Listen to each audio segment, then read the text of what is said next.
दुनिया के दूसरे सबसे बड़े गैस फील्ड से गैस अफगानिस्तान, पाकिस्तान होते हुए भारत आएगी। ये भारत की महत्वाकांक्षी परियोजनाओं में से एक है और इस परियोजना के पूरा हो जाने के बाद से कहा जा रहा है कि इस पूरे क्षेत्र की जो एनर्जी रिक्वायरमेंट्स हैं वो पूरी हो जाएंगी। लेकिन ये कौन सा प्रोजेक्ट है जिस पर तालिबान, भारत साथ मिलकर काम कर रहे हैं और साथ में पाकिस्तान भी है। आज बात इस खास प्रोजेक्ट की और इस रिपोर्ट में आपको बताएंगे कि आखिर इस प्रोजेक्ट से भारत को क्या फायदा होगा, कितनी लागत आएगी, कब से शुरू हुआ, कब बनकर तैयार होगा और तालिबान के आ जाने के बाद इस प्रोजेक्ट में क्या बदलाव आए हैं।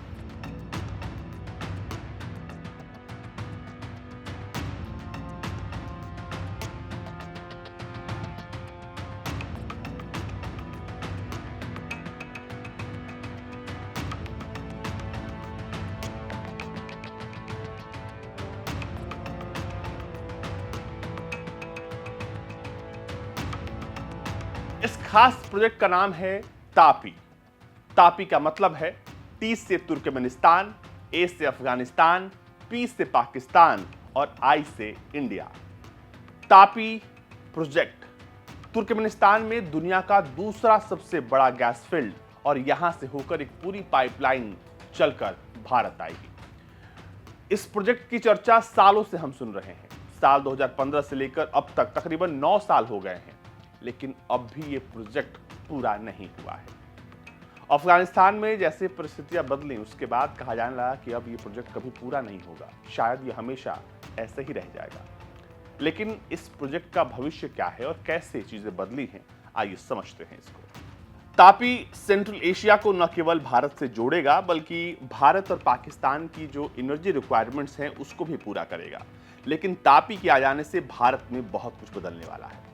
तापी की शुरुआत 1990 के दशक से हुई, जब तुर्कमेनिस्तान में दुनिया का चौथा सबसे बड़ा नेचुरल गैस रिजर्व जब उसकी चर्चा तेज हुई। तब बात हुई कि आखिर इस ऑल्टरनेटिव रूट्स के जरिए इस संसाधन को दूसरे देशों तक पहुंचाया जाए। तब ख्याल आया ट्रांजिशनल पाइपलाइन का, जो कि सेंट्रल एशिया और साउथ एशिया को एक साथ जोड़ सके। इसमें भारत सबसे बड़ा उस वक्त भागीदार था। तब कुछ बड़ी कंपनियां जैसे यूनोकल और ब्राइडस ने तब साथ मिलकर काम करना शुरू किया और साल 2000 में फिर से इस प्रोजेक्ट ने मोमेंटम गेन किया। तब सप्लाई रूट्स से लेकर कौन कौन साझेदार होंगे इसकी भी बात शुरू हुई। आपको बता दें कि सबसे पहले इस पूरे प्रोजेक्ट में तुर्कमेनिस्तान, अफगानिस्तान, पाकिस्तान और भारत थे और 2008 में एक फ्रेमवर्क अग्रीमेंट तैयार किया गया। फिर साल 2008 में इस पाइपलाइन के कंस्ट्रक्शन का काम शुरू हुआ। लेकिन जैसे ही काम शुरू हुआ इसके साथ बहुत सारे चैलेंज आ गए। चैलेंज इसको बनाने का, चैलेंज इसे अफगानिस्तान के रास्ते, पाकिस्तान के रास्ते भारत लाने का। तुर्कमेनिस्तान, अफगानिस्तान, पाकिस्तान, इंडिया पहले इस ट्रांस अफगानिस्तान पाइपलाइन प्रोजेक्ट के नाम से इसे जाना जाता था, लेकिन बाद में पाकिस्तान और भारत के शामिल होने के बाद इसका नाम तापी पड़ गया। इस पाइपलाइन प्रोजेक्ट के लिए 4 देशों ने मिलकर एक कंपनी बनाई और इस कंपनी का नाम है गैल्कशिंक तापी पाइपलाइन कंपनी लिमिटेड। इस प्रोजेक्ट में एशियन डेवलपमेंट बैंक भी एक बड़ा पार्टनर है।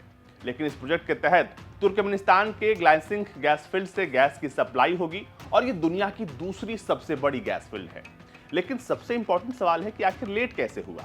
ये गैस पाइपलाइन अफगानिस्तान और पाकिस्तान से होते हुए तुर्कमेनिस्तान से भारत पहुंचेगी।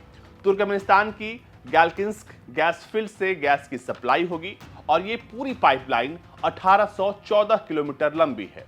तुर्कमेनिस्तान से अफगानिस्तान तक इस पाइपलाइन की लंबाई करीब 214 किलोमीटर होनी है। इसके बाद ये पाइपलाइन अफगानिस्तान के हेरात और फिर कंधार प्रांत से गुजरते हुए ये पहुंचेगी पाकिस्तान। अफगानिस्तान में इस पाइपलाइन की लंबाई करीब 774 किलोमीटर है।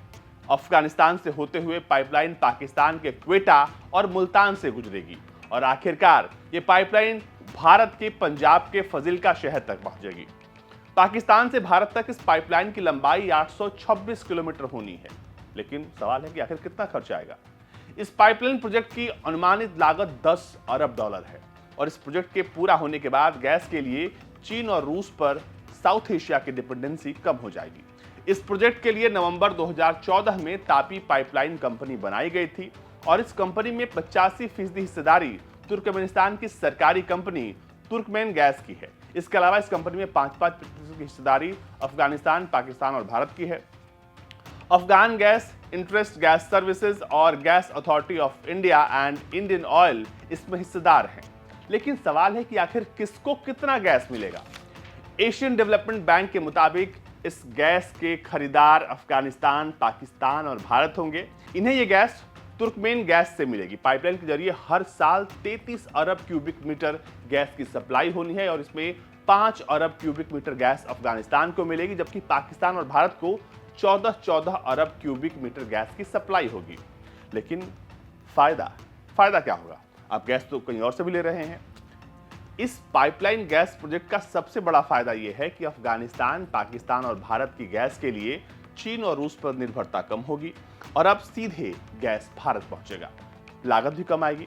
अफगानिस्तान, पाकिस्तान और भारत के 1.5 अरब से ज्यादा लोगों को इससे फायदा होने की उम्मीद है और इस प्रोजेक्ट से रोजगार पैदा होने की भी उम्मीद है। गैस बेचने से तुर्कमेनिस्तान का रेवेन्यू तो बढ़ेगा, साथ ही साथ अफगानिस्तान और पाकिस्तान को हर साल ट्रांजिट फीस भी मिलेगी। भारत सरकार के मुताबिक फजिल्का शहर में इस पाइपलाइन के आने से इलाके में इंडस्ट्रियल और कमर्शियल एक्टिविटी बढ़ने की उम्मीद है। लेकिन ये सब कुछ एक दिन में नहीं हुआ। 90 के दशक में इस प्रोजेक्ट की शुरुआत होती है, चर्चा होनी शुरू होती है।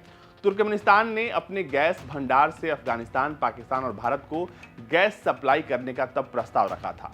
हालांकि चारों देशों के बीच समझौता होने में 20 साल का समय लग गया। 2010 में जाकर इंटर गवर्नमेंटल एग्रीमेंट पर हस्ताक्षर हुआ और मई 2012 में जाकर बायोलेटर सेल एग्रीमेंट पर दस्तखत हुए। 2013 में चारों देशों की सरकारी गैस कंपनियों को तापी पाइपलाइन कंपनी का हिस्सेदार बनाया गया और फिर दिसंबर 2015 में तुर्कमेनिस्तान में इस प्रोजेक्ट पर काम शुरू हुआ। 2019 में यह प्रोजेक्ट पूरा होना था, लेकिन भारत पाकिस्तान के बीच तनाव और अफगानिस्तान में तालिबान के आने की वजह से इसमें देरी हुई। लेकिन अब तालिबान भी इस प्रोजेक्ट पर काम कर रहा है।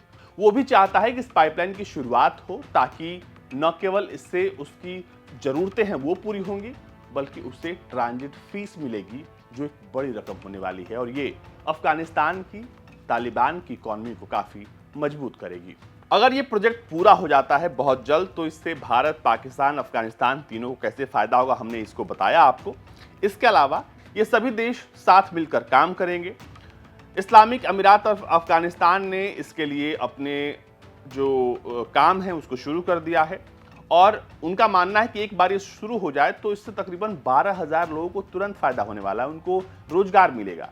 इसके अलावा जो उनकी सरकार इस वक्त सबसे ज्यादा वित्तीय समस्या से जूझ रही है वो भी हल हो जाएगी और पूरे क्षेत्र में इकोनॉमिक डेवलपमेंट, उसके अलावा energy security, infrastructure development, regional connectivity और डिप्लोमेटिक रिलेशंस के लिहाज से बहुत बड़ा फायदा होने वाला है। तो ऐसे में जो भारत या फिर साउथ एशिया की जो निर्भरता है रूस और चीन जैसे देशों पर, वो इस खास पाइपलाइन प्रोजेक्ट के आ जाने के बाद बहुत हद तक कम हो जाएगी।